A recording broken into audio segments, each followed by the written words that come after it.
Welcome back everyone. आप देख रहे हैं साइको प्रोफेसर और आज के इस वीडियो में हम बात करने वाले हैं आपके इस प्रीमियम कोर्स के अंदर आपकी जो अगली लेक्चर है।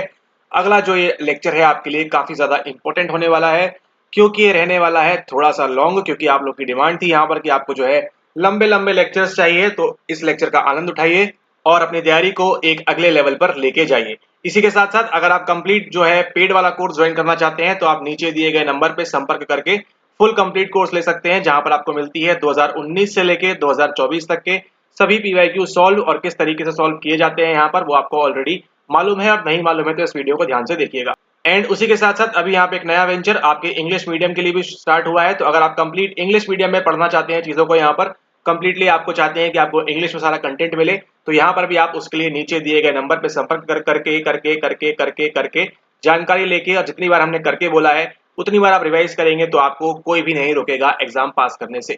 तो चलिए स्टार्ट करते हैं। यहाँ पर अगर आपके पास अभी तक ये वाली फ्री पीवाईक्यू बुक नहीं है तो नीचे टेलीग्राम का लिंक है, वहां से उसको आप ले लें। सवाल नंबर 19 ये आया है कब आपके, ये आया है आपके साल 2021 में, कोरोना के ठीक एक साल बाद। और कोरोना जो था आपका उसने क्या कराया, कोरोना ने आपको बताया ये सवाल के बारे में, और उसके बाद से लेके आज तक यानी कि 2024 तक आपका ये सवाल कभी भी नहीं आया हुआ है।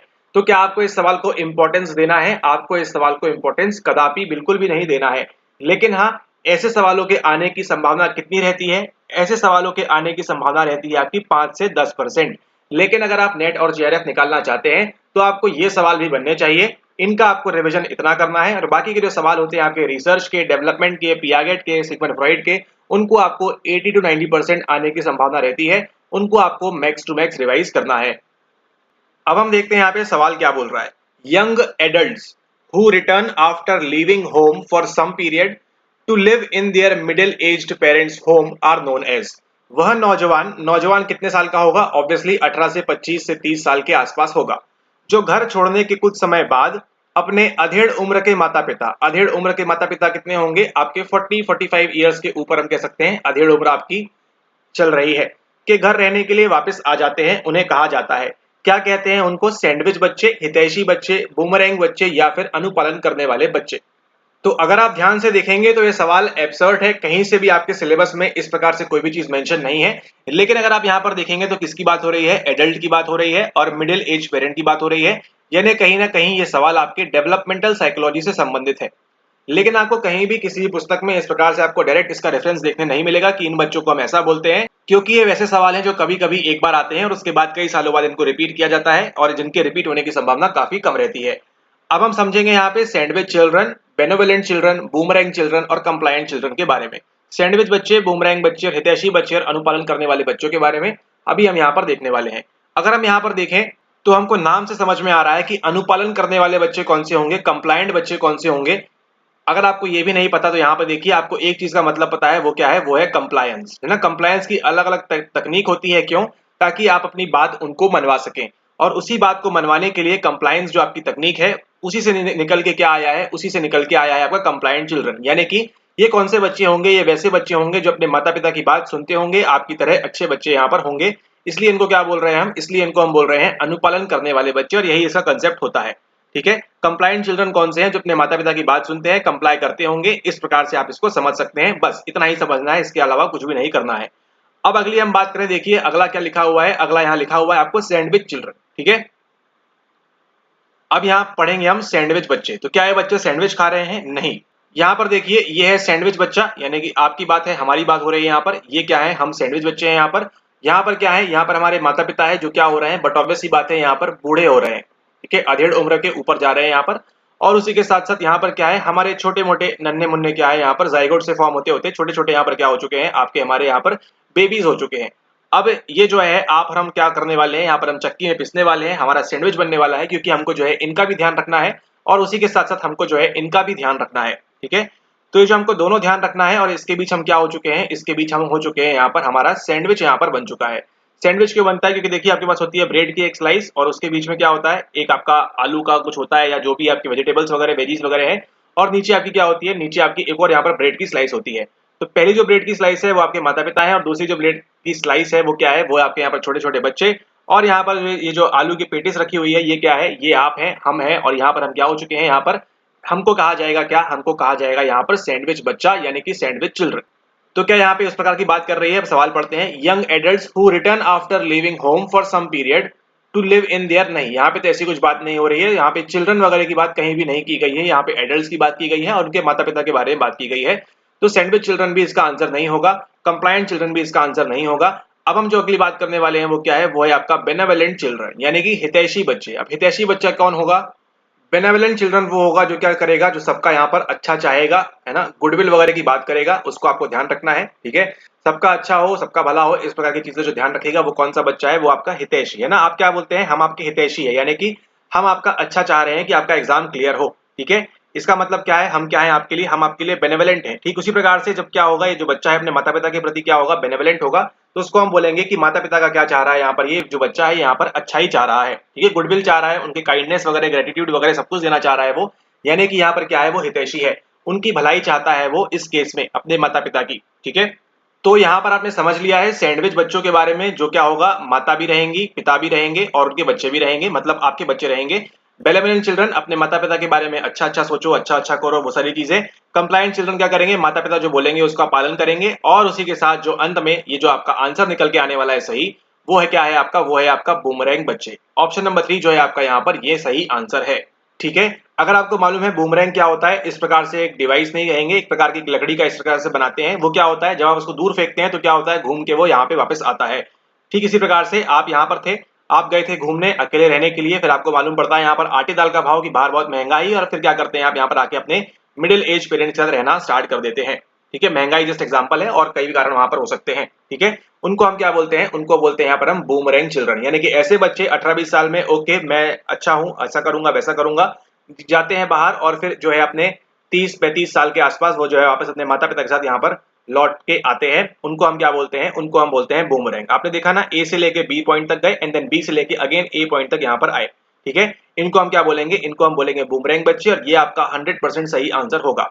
तो अगर देखिए, अगर आपको 2024 में या उसके आगे सवाल पूछेगा आपसे सैंडविच चिल्ड्रन के बारे में, तो आपसे बनेगा 100%, बेनेवोलेंट के बारे में पूछेगा तो आपसे बनेगा 100%, बूमरैंग तो पूछ लिया ऑलरेडी, पूछेगा तो बन जाएगा आपसे, और उसी के साथ साथ आपको जो है कंप्लायंट भी बन जाएगा, ठीक है। ये तो हुई प्रश्न पूछने की एक प्रकार की शैली। अगला वो क्या कर सकते हैं? आपको दे देंगे इस प्रकार से मैच द कॉलम, यहाँ पे बूमरैंग, यहाँ पे सैंडविच, यहाँ पे बेनेवोलेंट और यहाँ पे कंप्लायंट, और आपको यहाँ पर घुमा फिरा देंगे, और आपको क्या करना होगा? आपको यहाँ पे सही सही मैच द फॉलोइंग करना होगा। अगर आपने इसको कर लिया तो आपको मिल जाएंगे 2 मार्क्स, और हम चलते हैं अगले सवाल के ऊपर। लेकिन उससे पहले ये देखिए, कुछ इस प्रकार से जो छोटा सा बच्चा है क्या करता है, ये देखिए आपको बताया था डिवाइस इस प्रकार से क्या कर रहा है, इसने बूमरैंग फेंका, ये क्या होगा? घूमते घूमते यहाँ पर आएगा और फिर वापस इसके पास चला जाएगा। और यहाँ पर देख लीजिए एक बार और, boomerang children are young adults और other adult children who move back in with their parents after living independently. पहले कुछ समय तक अकेले रहेंगे, इंडिपेंडेंट रहेंगे, बाद में उनको मालूम पड़ेगा कि बाहर बहुत महंगाई है, चलो चलो घर चलते हैं अपने, और फिर वो आ जाएंगे डेयरी में। अब यहाँ पर देखते हैं 2021 का एक और अगला सवाल, ठीक है। ये कहाँ से लिया गया है? ये लिया गया है आपके लर्निंग टॉपिक से, और ये लिया गया है आपके यूनिट नंबर 9 मिक्स लिया हुआ है, ठीक है। अब यहाँ पर देखिए क्या बोल रहे हैं, integration of cognitive aspects of learning, यानी कि अधिगम के कौन से आपके संज्ञानात्मक पहलुओं का अनुभव विद इमोशनल, यानी कि कॉग्निटिव प्लस इमोशनल, इसको हम क्या बोलेंगे? वही आपका यहाँ पर आंसर हो जाएगा, केवल आपको हल्का सा कॉमन सेंस लगाना है यहाँ पर। Emotional aspect of experience and learning is known as, इसको हम क्या बोलेंगे? इसको हम बोलेंगे इंटीग्रेटेड अप्रोच टू लर्निंग, अधिगम का एकीकृत उपागम। इसको हम बोलेंगे कॉन्फ्लुएंट एजुकेशन, संगामी शिक्षा, या फिर बोलेंगे feeling class approach to education, या फिर इसको हम बोलेंगे मोटिवेशनल अप्रोच टू लर्निंग, ठीक है। यहाँ पे सही आंसर क्या है? सिंपली समझ लीजिए, यहाँ पे किसकी बात हो रही है? यहाँ पे बात हो रही है कॉन्फ्लुएंट एजुकेशन की, ठीक है, संगामी शिक्षा की यहाँ पर बात हो रही है। और ये देखिए, ये सवाल कभी भी रिपीट नहीं हुआ है 2021 के बाद, तो आपको जो है इसके लिए ज्यादा परेशान नहीं होना है। इसका आंसर कॉन्फ्लुएंट एजुकेशन है। अगर आपसे आगे पूछेगा तो अगेन सेम वर्डिंग चेंज करके पूछ लेगा कि emotional aspects of experience and learning, अधिगम के संवेगात्मक पहलुओं के साथ सम्मेलन प्लस संज्ञानात्मक पहलुओं का अनुभव क्या कहलाता है? तो आप किसको मार्क करेंगे? आप मार्क करेंगे वहां पर संगामी शिक्षा को, यानी कि कॉन्फ्लुएंट एजुकेशन को। आप क्या कर रहे हैं? दो चीजों का क्या कर दे रहे हैं? यहाँ पर संगम कर दे रहे हैं। जिस प्रकार से आपके प्रयागराज में 3 प्रकार की नदियां आके मिलती हैं, उसी प्रकार से बे ऑफ बंगाल में आपकी अलग अलग नदियां मिलती हैं, उसी प्रकार से आपके अरेबियन सी में जो है अलग अलग प्रकार की नदियां आके मिलती है, ठीक है। इनका हम क्या बोलते हैं? नदियों का क्या हो रहा है वहां पर? नदियों का वहां पर कॉन्फ्लुएंस हो रहा है। क्या बोलते हैं? नदियों का कॉन्फ्लुएंस हो रहा है, यानी कि वो क्या हो रही है? वहां पर जाकर मिल जा रही है, जुड़ जा रही है, ठीक है। और हम भी यहाँ पर क्या कर रहे हैं? इंटीग्रेशन कर रहे हैं इन्हीं चीजों का, ठीक है। अब यहाँ पर देखिए अगला सवाल पूछा है आपसे ऑसगुड सिमेंटिक डिफरेंशियल स्केल के बारे में। और अगर आप देखेंगे ये आपके लिए क्यों इंपॉर्टेंट है, ओएसडी, ठीक है, ऑसगुड सिमेंटिक डिफरेंशियल एक स्केल है जिसका इस्तेमाल करते हैं आप यूनिट नंबर 3 में, जहां पर आप पढ़ते हैं साइकोलॉजिकल टेस्टिंग के बारे में, ठीक है। तो अगर आप साइकोलॉजिकल टेस्टिंग और रिसर्च सीरीज अच्छे से पढ़ना चाहते हैं एग्जाम क्लियर करने के लिए, तो आपको ये ज्वाइन करना चाहिए। हमारी रिसर्च सीरीज और टेस्टिंग सीरीज को अलग से आप ले सकते हैं, पूरा कोर्स ना लेके भी, लेकिन अगर आप ये करते हैं तो आप मान के चलिए आप सवाल कभी भी गलत नहीं करेंगे रिसर्च और टेस्टिंग के। खैर आगे बढ़ते हैं, यहाँ पर ऑसगुड सिमेंटिक डिफरेंशियल स्केल की बात करेंगे, 1957 में आपकी आती है। और यहाँ पर ये देते हैं आपको 3 फैक्टर, ये आपको ध्यान रखना है, EPA, ठीक है। यहाँ पर 3 फैक्टर हैं, ये आता है पहला किसके लिए, पहला आता है आपके यहाँ पर इवेल्युएशन के लिए, ये जहाँ लिखा हुआ है इवेल्युएटेड डायमेंशन। दूसरा किसके लिए आता है, दूसरा आता है आपके यहाँ पर पोटेंसी के लिए। और तीसरा आता है किसके लिए आपकी, तीसरा आता है आपकी एक्टिविटी के लिए। इतना तो आपको मालूम होना ही चाहिए किसी भी कीमत पर, ठीक है।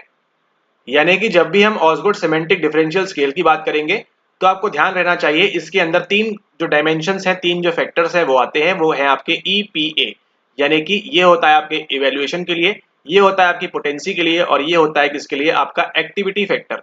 और अगर आप देखेंगे जून 2024 का जो आपका कैंसल पेपर हुआ था उसके अंदर आपको सेम ऐसा ही सवाल पूछा गया था कि आपको एक बताना है इनमें से कौन सा होता है, ठीक है।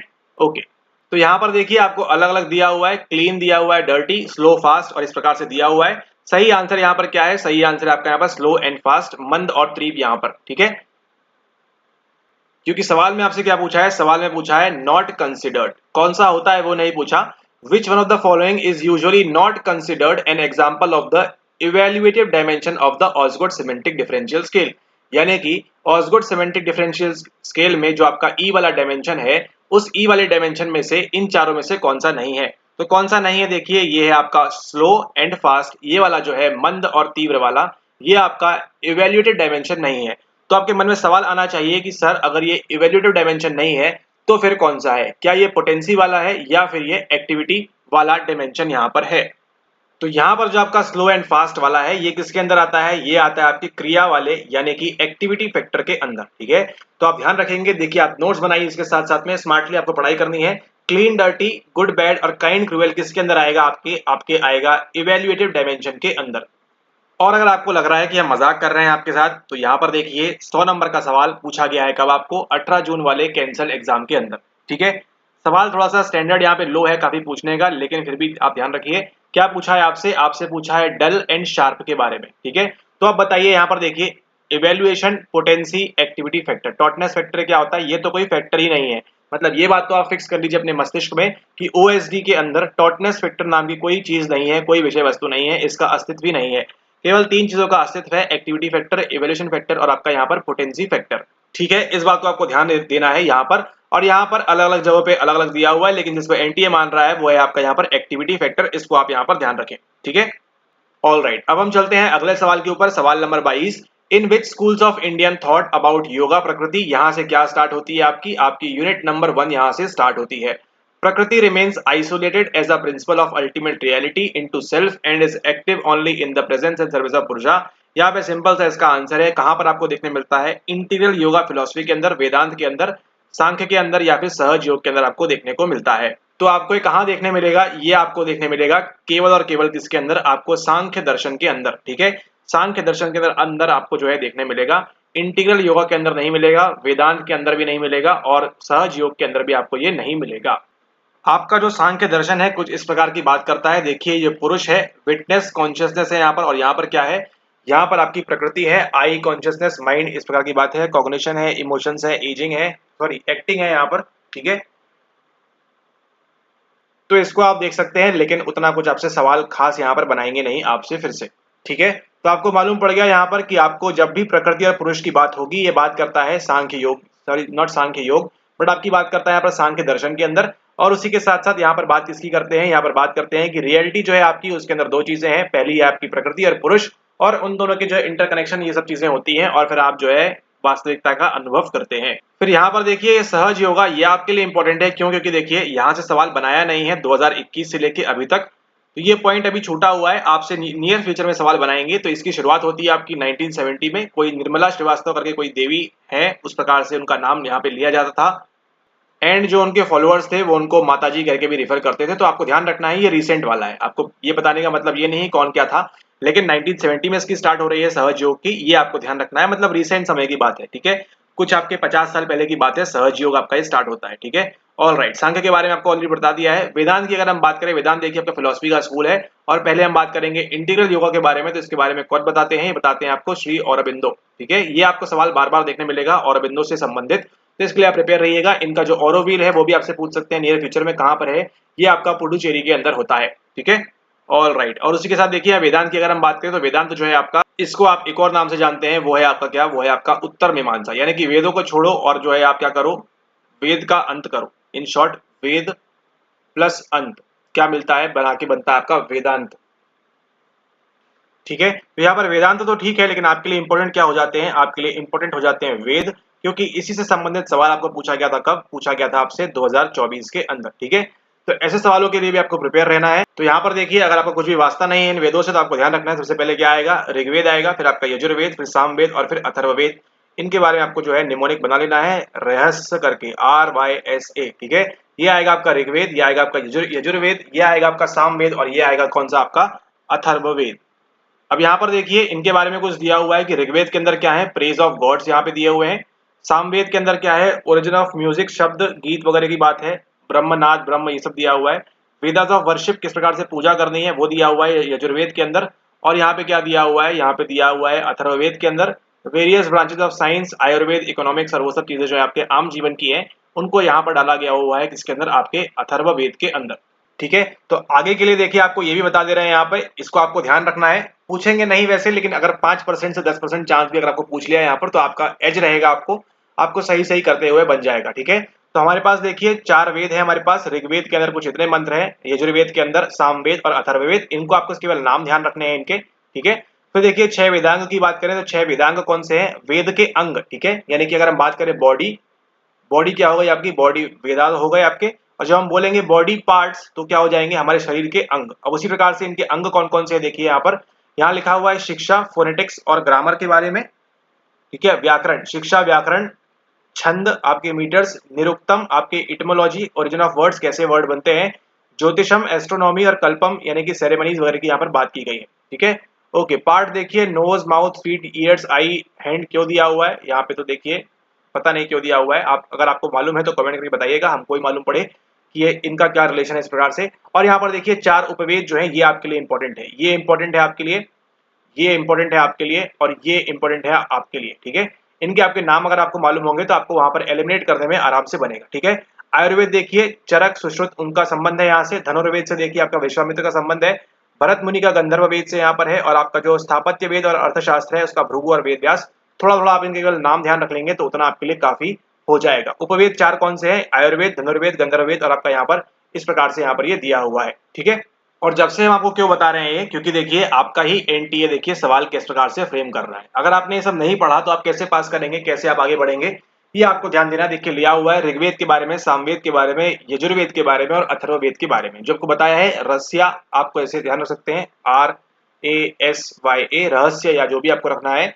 पहला आपका ऋग्वेद है, फिर सामवेद है, फिर यजुर्वेद है, फिर आपका यहाँ पर अथर्ववेद है, ठीक है। तो क्या होगा इसका सही आंसर बताइए, 1 3 2 4, जो भी इसका सही आंसर होगा उसको बताइए यहाँ पर नीचे कमेंट करके, ठीक है। अभी आपको बताया, देखिए उस हिसाब से क्या हो सकता है यहाँ पर सही आंसर, ठीक है। ऑल राइट, तो आज के इस प्रीमियम क्लास के लिए इतना ही, आज के इस वीडियो के लिए इतना ही। हमने किए यहाँ पर 3-4 सवाल आपके 2021 से, जो कि आपके लिए सुपर सुपर इंपॉर्टेंट हैं आगामी आपके दिसंबर सेशन के लिए और आपके जून सेशन के लिए, ठीक है। तो इनको अच्छे से रिवाइज करें, अपने स्वयं के नोट्स बनाएं, जैसा आपको बताया जा रहा है उस प्रकार से नोट्स बनाएं, और इसी प्रकार से और प्रैक्टिस करते रहें, और इसी प्रकार से हमारे वीडियोस को देखते रहें। अगर अभी तक आपने सब्सक्राइब नहीं किया है तो ध्यान से कर लीजिएगा उसको, और अगर आपको फ्री मटेरियल कुछ भी नहीं मिला है अभी तक तो क्या कर रहे हैं आप, इतनी देर क्यों लगा रहे हैं, टेलीग्राम पे फटाफट ज्वाइन हो जाइए, और वहां से आपको सारा का सारा फ्री मटेरियल मिल जाएगा। वहां पर आपको पीवाईक्यूज लगाए हुए हैं, और उसी के साथ साथ आपको जो है यूनिट वाइज पीवाईक्यूज की पीडीएफ भी आपको वहां पर मिल जाएगी। आपको केवल उनके आंसर्स ढूंढना है, उनको फाइंड आउट करना है और आंसर्स उनको सही करना है, ठीक है। इसी के साथ इस वीडियो को समाप्त करते हैं, मुलाकात होती है आपसे नेक्स्ट वीडियो के अंदर, तब तक के लिए धन्यवाद।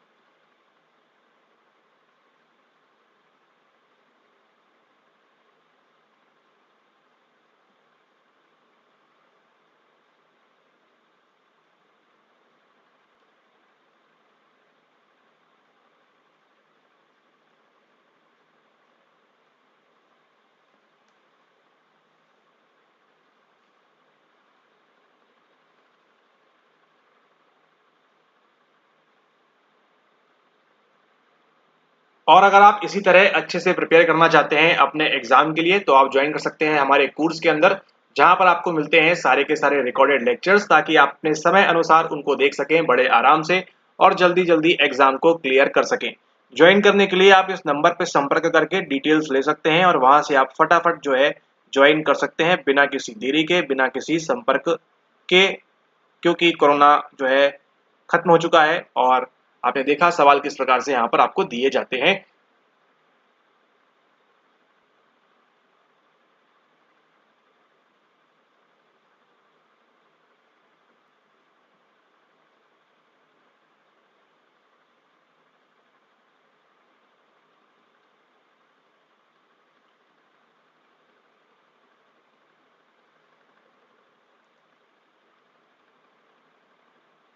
ये जो आप तस्वीर देख रहे हैं यहाँ पर क्या हो रहा है आपको पता है?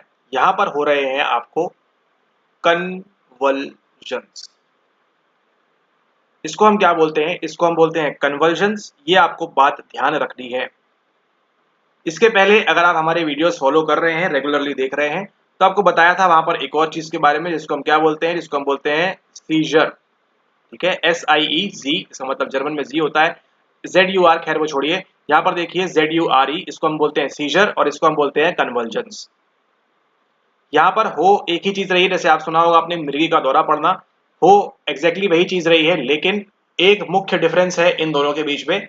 वहां पर क्या है, सीजर के अंदर जब भी होगा तो क्या होगा, आपके ब्रेन में जो इलेक्ट्रिकल एक्टिविटी है उसकी वजह से आपको जो है यहाँ पर सीजर पड़ते हैं। लेकिन कन्वर्जेंस होने के लिए आपको कोई भी ब्रेन में आपके इलेक्ट्रिकल एक्टिविटी से कोई भी संबंध नहीं होता है। ठीक है, ये आपके क्या होते हैं? ये आपके अनकंट्रोल्ड मूवमेंट्स होते हैं, जर्की मूवमेंट्स यहाँ पर होते हैं। इस बात को आप यहाँ पर ध्यान रखेंगे। ठीक है, और कैसे होते हैं आपके? ये आपके होते हैं यहाँ पर इनवॉलेंटरी। आपकी इच्छा के बिना आपका जो हाथ पैर देखिए इस प्रकार से यहाँ पर ये जो है ये यहाँ पर होने लगेगा। आप देख रहे हैं आपकी इच्छा नहीं है लेकिन फिर भी आपको जो है इस प्रकार से यहाँ पर आएंगे। इनको हम क्या बोलते हैं? इनको हम बोलते हैं कन्वर्जेंस। ठीक है, लेकिन जब भी इलेक्ट्रिकल एक्टिविटी में गड़बड़ी की वजह से आपको ये ऐसी चीजें होंगी तो क्या बोलेंगे? उसको हम बोलेंगे सीजर। ये हम आपको क्यों बता रहे हैं? ये हम आपको इसलिए बता रहे हैं क्योंकि हम बात कर रहे हैं किसके बारे में? हम बात कर रहे हैं यहाँ पर बायोमेडिकल थेरेपीज के बारे में। ठीक है, किसकी बात कर रहे हैं? हम बात कर रहे हैं थेरेपीज में आपकी जो चिकित्सा है अलग अलग प्रकार की होती है, उसमें से एक प्रकार की चिकित्सा है जिसको आप क्या बोलेंगे? जिसको आप बोलेंगे जैव यानी कि बायो। फिर आपकी हो गई यहाँ पर मेडिकल औषधीय चिकित्सा। ठीक है, जैव औषधीय चिकित्सा। इसके अंदर किस किस का इस्तेमाल करेंगे आपको ध्यान रखना है। हम इस्तेमाल करते हैं किसका? हम इस्तेमाल करते हैं यहाँ पर ड्रग्स का। ठीक है, ड्रग्स का तात्पर्य यहाँ पर किससे है? ड्रग्स का तात्पर्य यहाँ पर आपकी जो दवाइयां हैं, जो मेडिसिन है, उससे है। तो अगर एनटीए आपसे सवाल पूछता है कि बायोमेडिकल थेरेपीज के अंदर आप किन चीजों का इस्तेमाल करते हैं, तो आप क्या बोलेंगे? उसके अंदर हम ड्रग्स का इस्तेमाल करते हैं, यानी कि हम मेडिसिन जो है, दवाइयां हैं। ठीक है, आपका कुछ भी हो गया वहां पर, ठीक है, एस्प्रिन से लेके, डिस्प्रिन से लेके, सेरेडॉन से लेके, जो भी है आपका, जस्ट एग्जांपल, जो भी आपकी दवाइयां हैं उनका इस्तेमाल करते हैं। उसी के साथ साथ हम क्या करते हैं? यहाँ पर हम देते हैं कन्वल्जन्स। ठीक है, यानी कि बॉडी में हम क्या कराते हैं? इंड्यूस कराते हैं। ठीक है, इंड्यूस यानी कि जबरदस्ती या प्रेरित करना उस चीज के लिए, कन्वर्जेंस हम कराते हैं। आपने देखा होगा जो मानसिक रूप से मतलब स्वस्थ नहीं होते हैं उनको झटके दिए जाते हैं बिजली के, कभी कभी हम अलग प्रकार से इसको जो है हम कन्वर्जेंस भी वहां पर देते हैं। तो क्यों दे रहे हैं? उनको ठीक करने के लिए हम ये कन्वर्जेंस देते हैं। एंड आई होप अभी आपको कन्वर्जेंस का मतलब मालूम है कि हम वहां पर क्या कराते हैं। एंड उसी के साथ साथ क्या करते हैं? हम सर्जरी वगैरह भी करते हैं ब्रेन के किसी एरिया की, ताकि जो आपकी मानसिक बीमारी है, जो आपका मानसिक तनाव है, जो आपका मेंटल डिसऑर्डर है, उससे आप क्या हो सके, उससे आप वहां पर ठीक हो सके। ठीक है, तो ये सब किसके अंदर आएगा? ये सब आएगा आपके बायोमेडिकल थेरेपीज के अंदर। तो बायोमेडिकल थेरेपीज के अंदर अगर कोई आपसे पूछे बीटी के अंदर क्या क्या आता है, हम दवाइयों का इस्तेमाल करते हैं, हम कन्वर्जेंस को इंड्यूस कर सकते हैं और हम सर्जरी वगैरह भी करते हैं। क्यों? जो मानसिक विकार है, जो मेंटल डिसऑर्डर है, उसको वहां पर ठीक करने के लिए। ठीक है, अब ध्यान देना है आपने यहाँ पर एंटी साइकोटिक या फिर एंटी साइकोटिक ड्रग्स का इस्तेमाल कब करते हैं? हम एंटी साइकोटिक ड्रग्स का इस्तेमाल करते हैं हम तब जब हमको क्या कंट्रोल करना होते हैं, हमको डिल्यूजन्स कंट्रोल करना होते हैं, हमको हेलुसिनेशंस कंट्रोल करना होते हैं, हमको जो आपका बिजारे बिहेवियर है उसको हमको जब कंट्रोल करना होता है, तो हम किनका इस्तेमाल करेंगे? हम इस्तेमाल करेंगे एंटी साइकोटिक का। ये आपको ध्यान रखना है। For delusions, hallucinations and bizarre behaviour हम क्या करेंगे? हम यहाँ पर एंटी साइकोटिक ड्रग्स का इस्तेमाल करेंगे। एंड फिर सोचिए, अगर किसी को चिंता है, किसी को एंग्जाइटी है, तो उसके लिए किसका, कौन सी दवाई का इस्तेमाल करेंगे? हम इस्तेमाल करेंगे वहां पर, नाम के आगे एंटाई लगा देना है, एंटी लगा देना है बस। तो एंटाई एंग्जाइटी ड्रग्स का इस्तेमाल करेंगे हम अगर किसी को एंजाइटी, दुश्चिंता विकार वगैरह है तो, ठीक है, एंजाइटी डिसऑर्डर्स वगैरह है वहां पर, तो किसका इस्तेमाल करेंगे हम? एंटी एंजाइटी ड्रग्स का वहां पर हम इस्तेमाल करेंगे। उसी के साथ साथ हम यहाँ पर देखिए, अगर किसी को बाइपोलर वगैरह है तो किसका इस्तेमाल करेंगे वहां पर हम एंटी मैनिक, मेनिया आता है ना, मेनिया, उसी प्रकार से एंटी मैनिक ड्रग्स का इस्तेमाल करेंगे हम। अगर किसी को क्या है, किसी को अगर बाइपोलर डिसऑर्डर है तो, ठीक है, ये आपको ध्यान रखना है। एंटी साइकोटिक डिल्यूजन्स और इनके लिए, एंटी एंजाइटी इसके लिए, और एंटी मैनिक ड्रग्स यहाँ पर इनके लिए। Thanks for watching the video. इसी प्रकार से अगर आप और अच्छे तरीके से पढ़ना चाहते हैं तो आपका स्वागत है। फ्री लेक्चर्स को देखते रहिए, फ्री प्लेलिस्ट को देखते रहिए, और मुलाकात होती है आपसे नेक्स्ट वीडियो के अंदर। तब तक के लिए धन्यवाद।